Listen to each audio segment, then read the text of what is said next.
ডিজিএফআইতে যেটা ছিল সবগুলি হলো গিয়ে দীর্ঘমেয়াদী থাকার জন্য সম্পূর্ণটা শেখ হাসিনা আদেশে।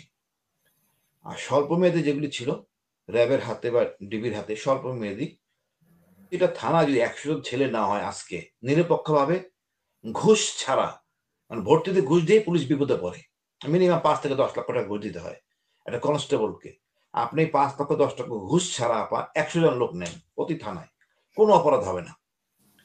আপা বিএনপি তো লিফলেট বিতরণ করতে পারছে, আমারও কিছু সামর্থ্য আছে লিফলেট বিতরণ করার। জনগণ ধৈরা ছেঁচা দিবে, সত্য কথা। যে আমিও ভুলে পড়লাম, বয়স ৬০-এর উপরে, 62, আমি যদি সামনে পাই ছেঁচা দিব। দিন যত যাবে আওয়ামী লীগের গন্ধ তত বের হবে। আপনারা দেখতে থাকেন হাসিনা কি করতেছে, কি করেছে, তদন্ত রিপোর্টগুলি সাবমিট হচ্ছে। আর এই মানবতার অপরাধগুলি হাসিনা করছে, সবাই বলতেছে। এগুলি আরো পরিষ্কার হবে যখন বিচার শুরু হয়ে যাবে খুব দ্রুত। আর তো পায়ের নিচে মাটি থাকবে না আপা।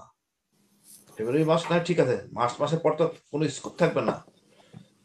তারপর মনে করি কোনো প্রোগ্রামই তার সফলতা হবে না। আপনি বিতরণ করতে পারেন ৪-৫ জন ১০ জন মিলে রাতে বেলা বিতরণ করলেন, দেখাইলেন বিতরণ হয়েছে, হইতেই পারে। আর বাস্তবতা কি? কোন নেতা জানতে পারি আমরা বা কেউ জানতে পারে প্রশাসন এই বাড়িতে আছে বা এই দিন আসবে, তাকে তো তখনই গ্রেপ্তার করা হবে। যত বেশি টাকা, হুম। চুরির টাকা মূলত, তারা তত ভীতু হয়, তারা তত বেশি ভীতু, তারা কখনোই আসবেন না। সম্ভাবনা আগে তো মনে করেন র্যাব ছিল, গোয়েন্দা ছিল, পুলিশ সব মারমুখী ছিল। এখন হুম। সব নিরপেক্ষ মোটামুটি। কই বেরোতে পারতেছে আপা? ওই সময় তো লিফলেট বিতরণ করছে বিএনপি, এখন করুক, সব তো নিরপেক্ষ। জনগণই শেষা দিবে আপা। আমি জনগণ বুঝে গেছে, আসলে রিক্সাওয়ালা বুঝে, ভ্যানওয়ালা বুঝে যে কতটা অনৈতিক একটা শাসক ছিল। তো আপনি আবার আশা রাখেন বাংলা জনগণ তো হাসিনাকে চিনছে, ভারতকেও চিনছে। সুতরাং আমার আমি মনে করি কিছুই করতে পারবে না আপা। অহেতুক চিল্লাচিল্লি করতেছে দেখানোর জন্য।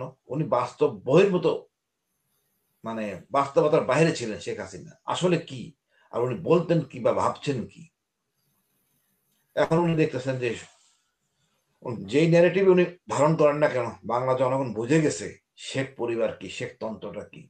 এফআইতে যেটা ছিল সবগুলি হলো গিয়ে দীর্ঘমেয়াদী থাকার জন্য সম্পূর্ণটা শেখ হাসিনা আদেশে। আর স্বল্পমেয়াদী যেগুলি ছিল র্যাবের হাতে বা ডিবির হাতে স্বল্পমেয়াদী টর্চার টর্চার করা হয়তো, খারাপ অবস্থায় ছিল। বা ডিজিএফআইতে আমরা দীর্ঘদিন ছিলাম, ভালো ফরম্যাটে ছিলাম, সৈনিকের মেনু আমাদের দেওয়া হইতো, চিকিৎসা ছিল, সবই ছিল। বাট কতদিন থাকবেন, কত মাস থাকবেন, কত বছর থাকবেন, সম্পূর্ণ নিয়ন্ত্রণ করতে শেখ হাসিনা। সকল এখন ৫ জন জেনারেল ডিজিএফআই এর ওনাদের নামে ওয়ারেন্ট বের হয়েছে। তারা কি দৌড়াদৌড়ি করতেছে আপা, চেইন অফ কমান্ড কাজ করে নাই। সকল অনৈতিক কর্মকাণ্ড শেখ হাসিনা করছেন চেইন অফ কমান্ড না মেনে, যার জন্য হয়তো বড় সমস্যা। হয়তো অনেক কর্মকর্তা জানেনই না তার অধীনস্থ এই কাজটা করে ফেলছে। হুম। সত্যিকার অর্থে চেইন অফ কমান্ড মেনে কোনো অনৈতিক কাজ করা যায় না। হাসিনার সাথে কথা বলতে ওসি আপা আপা বলে, এসপি আপা আপা বলে, জিয়াউল হাসান কথা বলতে আপা আপা বলে। তো কি হবে কাজ আপা বলেন? হুম। এখন বিপদে পড়তে সবাই। এইবার সবাই শিখবে, সবাই প্রশাসন চেইন অফ কমান্ড কারে বলে। এখন এইবার তারা শেষা খাওয়ার পরে দেশ সংস্কার হবে, প্রশাসন সংস্কার হবে এই চেইন অফ কমান্ড কাজ করার জন্য। আমি দেখলাম হেলিকপ্টারের জন্য ডিজি র্যাব, আমি তো জানি ডিজি র্যাবের কিচ্ছু করার নেই। হেলিকপ্টার আকাশে উড়বে কি নামবে বা গুলি নেবে, মিডিয়া উইং এর commander lieutenant colonel media wing দেখবে, বক্তৃতা দিবে। সে হেলিকপ্টার গেছে অস্ত্র নিয়ে মারার জন্য। মনে করেন এটা কি ওই ডিজি র্যাব বলছে? এখন তো ডিজি র্যাব জেলে যাবেন, কিচ্ছু করার নাই। চেইন অফ কমান্ড শিখাবে পরিস্থিতি আপনাকে, এই পরিবেশ পরিস্থিতি আপনাকে চেইন অফ কমান্ড শিখাবে। আপনি চেইন অফ কমান্ড পালন করেন, এখন দণ্ড পাবেন। কমান্ড রেসপন্সিবিলিটি দায় এড়াতে পারবেন না। আমাকে মনে করেন আপনার প্রথমবার চাকরিরত অবস্থায় গুম করা হইলো, আপনার কি মনে হয় যে মবিন আমার গুম করছেন বা সে এত এই অন্যায় কাজ করবে? তাকে করতে বলা হয়েছে, এখন সে দায়িত্ব পালনে সে উচিত ছিল, নিয়ম মেনে করেন নাই, তাকে আইনে আশ্রয় আসতে হবে এখন গুমের অভিযোগে। লোকটা ভালো মানুষ, কিচ্ছু করার নাই। সেম তাপস হত্যা মামলা ৫ জন, এখন চেইন অফ কমান্ড শোনেন নাই, এখন আপনি দণ্ড হবেন, কিছু করার নাই। আমরা আসলে ওই ঠেকে শিখি করে ভাই, আমরা ঠেকে শিখি, ভদ্রভাবে শিখি না।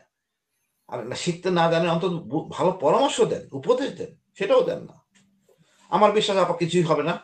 অন্য দিনে তারা আপনি কিছু বলছেন নামে যে যদি সংস্কার হবে, প্রশাসনের সংস্কার হবে পুলিশের। কিন্তু এখনো তো আইন উপদেষ্টাই তো বলছেন যে 80% পুলিশের মনে হচ্ছে আওয়ামী লীগ। তো এই 80% কলিমুল্লাহ ভাই ঢাকা শহরে থাকেন, আমরা সবাই কম বেশি ঢাকা শহরে থাকি। প্রতিটা থানা যদি 100 জন ছেলে না হয় আজকে নিরপেক্ষভাবে, ঘুষ ছাড়া, মানে ভর্তিতে ঘুষ দিয়ে পুলিশ বিপদে পড়ে। মিনিমাম 5 থেকে 10 লক্ষ টাকা ঘুষ দিতে হয় একটা কনস্টেবলকে। আপনি 5 লক্ষ 10 লক্ষ ঘুষ ছাড়া আপা 100 জন লোক নেন প্রতি থানায়, কোনো অপরাধ হবে না, কোনো কিছুই হবে না। এখন আসিফুল্লাহ যদি নজরুল 5,000 পুলিশ না নিতে পারে ঢাকা শহরে, তাহলে আমার কিছু বলার নাই আপা। হুম সাধারণ জিনিস, আপনি ঢাকা শহর নিয়ন্ত্রণ করেন, চিটাগাং শহর নিয়ন্ত্রণ করেন, দেশ ঠিক। আর এটা খুবই সম্ভব। এক একটা থানা এলাকায় 100 জন না, কোনো ডিফিকাল্ট কাজই না। যে ছেলে ওখান থেকে মেট্রিক পাস করতে ওখানেই থাকবে, আপনি এমনি জিনিসটা সমাধান হয়ে যায়। এখন আমরা সমস্যা সমাধান করতে চাচ্ছি না। হুম ওর কে ফেন্সিডিল খাচ্ছে, কে টোকায়, কে পথ শিশু, সব ওরা জানে এই ছেলেরা।